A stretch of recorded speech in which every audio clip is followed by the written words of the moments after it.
Un jour, je lisais ça dans un livre né dans le feu qui raconte l'histoire d'Aïdine Yabala. À la fin de ce livre, on raconte que Idaosa un jour est allé baptiser avec Aïdine Yabala. Sur les eaux de baptême, il y avait dans cette eau, dans cette rivière-là, des crocodiles et Idaosa a refusé d'y aller. Idaosa a refusé. Et Aïdine Yabala l'a regardé, il a dit homme de peu de foi. Et il est entré dans les eaux. Il a dit au crocodile, sortez un peu, j'ai un travail à faire. Et on a vu les crocodiles sortir des eaux comme ça. Avec ses amis, ils sont allés à la croisade parce qu'ils doutaient des miracles. Ils faisaient des débats sur les miracles. Et ils débattaient Marc chapitre 16 où on dit voici les miracles qui accompagnent. Il en a parlé dans une école en débat, en échange à l'est du Congo. Et là, selon le témoignage, ils ont emmené à la croisade d'Osborne une femme qui était, je crois, aveugle. Parce qu'il voulait vérifier si les miracles allaient se faire. Et Aïdine Yabala était avec ses amis. Et alors que Osborne priait, Osborne qui avait vu Jésus aux États-Unis et qui avait vu William Marion Branham dans une de ses réunions de miracles, qui était rentré en Inde. Les miracles se sont passés. Et il est venu en Afrique. Et pour l'histoire, Osborne est comme le grand-père du réveil en Afrique. C'est par lui qu'Idaosa est venu. Et c'est par lui qu'Aïdine Yabala est venu. Mais aussi c'est par lui qu'un homme comme Robert Kaanja a été impacté en Ouganda. Et à un certain moment, la femme qui était aveugle a commencé à voir. Parce qu'ils étaient prêts à saboter la croisade si la femme n'était pas guérie. Et la femme a été guérie par le Saint-Esprit. Et ils se sont tous convertis. Bonjour, bienvenue encore sur cette vidéo. C'est Danny Rex.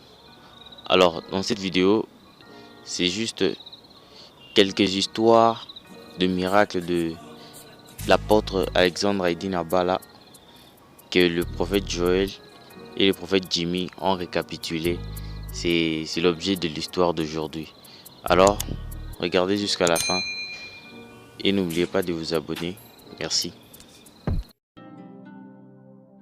Nos pères ont fait des grands miracles. Aïdine Yabala a ressuscité des morts. Il a implanté 3000 églises en une année. Il a fait des choses extraordinaires. 3000 églises en une seule année. Il a fait des miracles extraordinaires. J'ai raconté cela il y a quelques jours ici. Un jour, je lisais ça dans un livre né dans le feu qui raconte l'histoire d'Aïdine Yabala. À la fin de ce livre, on raconte que Idaosa un jour est allé baptiser avec Aïdine Yabala. Sur les eaux de baptême, il y avait dans cette eau, dans cette rivière-là, des crocodiles et Idaosa a refusé d'y aller. Idaosa a refusé. Et Aïdine Yabala l'a regardé, il a dit homme de peu de foi. Et il est entré dans les eaux. Il a dit au crocodile, sortez un peu, j'ai un travail à faire. Et on a vu les crocodiles sortir des eaux comme ça. Un homme qui était capable de commander au crocodile. Et le crocodile obéissait à sa voix. Il a commencé à baptiser. Il a baptisé.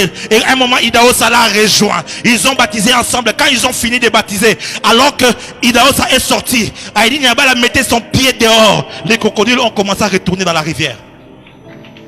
Un jour, on nous raconte que Aïdine Yabala, une femme, est venue avec une grossesse en disant je n'ai fait qu'avoir des filles et mon mari qui est militaire m'a promis que si je lui fais encore une fille, il va me chasser du mariage et tout. Il lui a dit tu auras un garçon. Et 9 mois après, elle est allée à l'hôpital alors que le mari revenait, je crois, le jour suivant. Elle a mis au monde une fille. Alors, sans attendre tous les consignes des médecins, elle a pris son bébé. Elle est allée vers papa en disant papa, ton Dieu m'a-t-il menti? Et Aïdine Yabala l'a regardé et lui a dit femme de peu de foi, donne-moi l'enfant. Il élève l'enfant et dit Katika Jina la Yesu.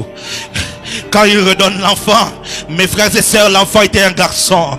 Mes frères et sœurs, l'enfant était un garçon. On raconte l'histoire. Il est allé prêcher dans la rencontre spéciale de la pneumatologie où tous les pneumatologues, les experts en matière du Saint-Esprit étaient réunis dans un stade en Allemagne. Les grands docteurs en pneumatologie ont commencé à prêcher. Ils ont prêché.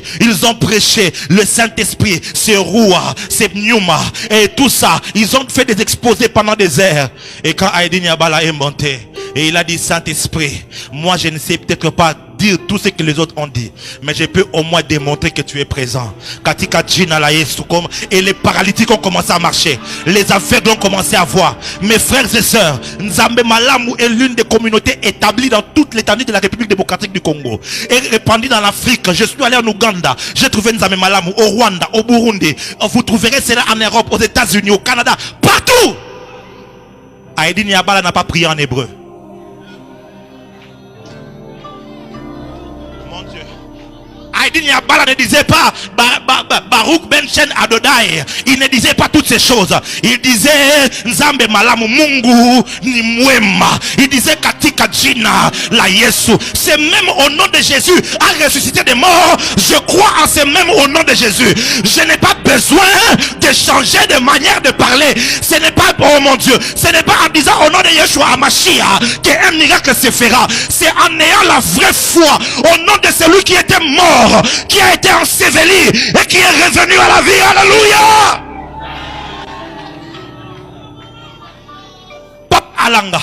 Si vous n'êtes toujours pas abonné à cette chaîne, abonnez-vous s'il vous plaît la famille. Beaucoup de choses que j'ai décidé de ne plus partager à cause de mon âge spirituel. Avant, j'avais l'habitude de me hâter de dire j'ai vu un ange, j'ai eu une vision. Mais maintenant, de moins en moins, je ne parlerai peut-être plus tard ou dans des livres. Je cacherai beaucoup de choses dorénavant. Il y a des choses que je vois qui sont même des choses par rapport à l'État. Des hommes d'État. Dernièrement, je suis entré dans les rêves d'un homme d'État de ce pays. Et ce jour-là, j'ai eu une vision. Et Dieu m'a parlé. L'Éternel m'a parlé de Musée Alexandre Adinabala. Cet homme qui a été et est considéré comme le père du mouvement charismatique au Congo. Dans le cadre du pentecôtisme. À son époque, séparé des pentecôtistes, des assemblées de Dieu, Papa Kelani, qui est pratiquement la racine des églises de la borne, d'après le témoignage, si vous le suivez. Musée Alexandre Adinabala a commencé fait pas Nzambe Malamu. Et il a commencé après avoir été touché par le ministère de Tel Osborne au Kenya. Il était même avec ses amis, ils sont allés à la croisade parce qu'ils doutaient des miracles. Il faisait des débats sur les miracles. Et il débattait Marc chapitre 16 où on dit voici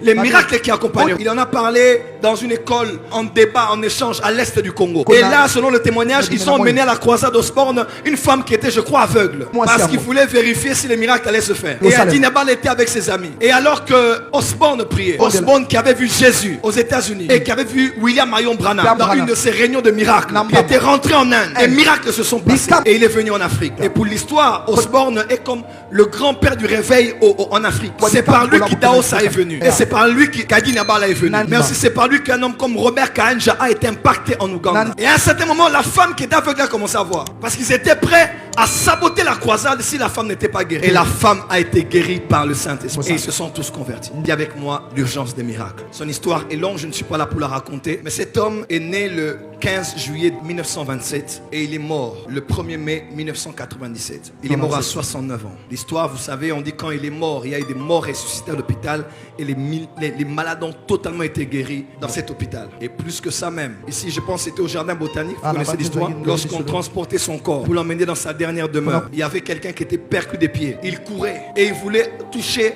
au cercueil parce qu'il s'est dit qui va encore me guérir, qui va prier pour moi. Et quand il a touché le cercueil, il s'est levé et il a marché. Adinabala était un homme de miracles.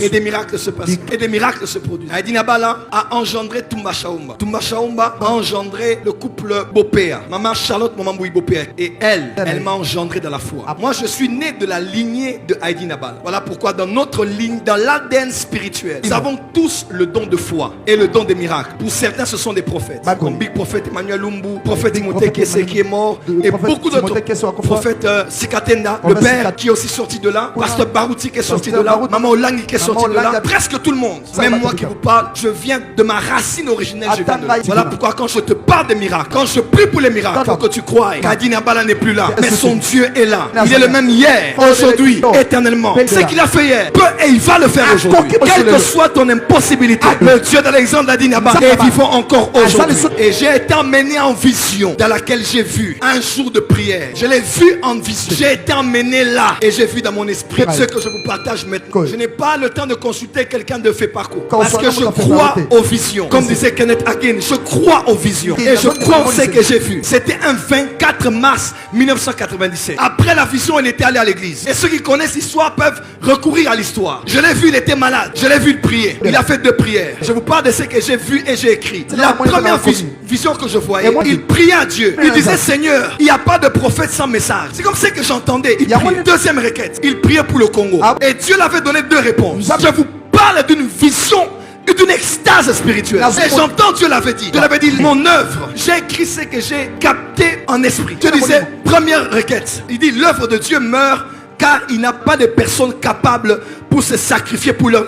leader. Et pour le pays, Dieu l'avait dit, le pays meurt. Car il n'y a pas de bon collaborateur prêt à se sacrifier pour le chef. Et je le vois, il s'est levé. Et dimanche, il était allé à l'église. Et il a donné 2 versets. Je vous dis ce que j'ai vu en esprit. Il était allé à Tchouapa, à la direction générale. Et il avait donné 2 versets. 2 Samuel 23, 14 à 17. Et il avait donné 2 Timothée 2, 3 à 4. Et ce dimanche-là, les gens avaient pleuré.